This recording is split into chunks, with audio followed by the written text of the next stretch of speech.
EMI కట్టేశాను, rent కట్టేశాను, అన్ని ఖర్చులు అయిపోయినాయి. ఇంకా ఈ డబ్బులు మిగిలిపోయినాయే. అమ్మయ్యా, ఈ డబ్బుల్ని ఎలాగైనా సేవింగ్ చేసేస్తా. ప్రభు, మన కర్ణగాడు సేవింగ్ చేద్దామని ఆలోచిస్తున్నాడా ప్రభు? ఏంటి, సేవింగ్స్ గురించి ఆలోచిస్తున్నాడా? ఈ నెల కొంచెం డబ్బులు మిగిలినట్లున్నాయి ప్రభు.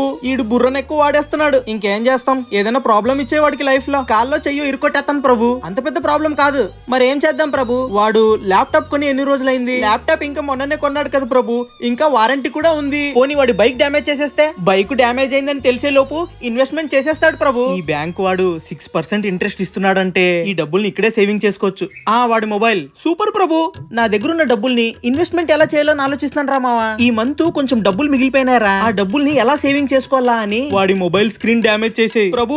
స్క్రీనా? వాడు స్క్రీన్ రిపేర్ చేయించే లోపు వాడి దగ్గర ఏ డబ్బులు మిగిలవు ప్రభు. మంచోడ్రా వాడు. ఇంతకన్నా పెద్ద ప్రాబ్లం ఇచ్చామనుకో అస్సలు తట్టుకోలేడు. అంతేగాని సేవింగ్స్ చేసుకుంటానని ఫ్రీడమ్ అస్సలు ఇవ్వకూడదురా. సరే ప్రభు, స్క్రీన్ డ్యామేజ్. సరే ఉంటాను రా మావా. మరి హలో హలో, ఏం వినిపించట్లేదేంటి? స్క్రీన్ పని చేయట్లేదేంటి? పాపం. జోకు ప్రభు. దీనమ్మ జీవితం. ఎప్పుడైనా ఏదైనా మిగిలినప్పుడు సేవింగ్ చేసుకుందాం అనుకుంటే ఏదో ఒకటి జరుగుతుంది. దేవుడా, నాకే ఎందుకు ఇలా జరుగుతుంది? దేవుడా, వీడు మిమ్మల్ని అడుగుతున్నాడు ప్రభు. ప్రతిసారి వీడికే ఎందుకు ఇలా జరుగుతుందని. వాడు ఇప్పుడు పిలిచాడు కదా అని కిందికి ఆడితే ఇప్పుడు మాడతావా ఏంటి? ముందు నువ్వు లాగౌట్ చేయి. వాడికి ఇంకో 2-3 నెలలు అస్సలు ప్రాబ్లమ్స్ ఇవ్వకూడదు. అయినా వాడు మన పిల్లోడేరా, వాడిని కంట్రోల్లో పెట్టుకోవాలి మనం.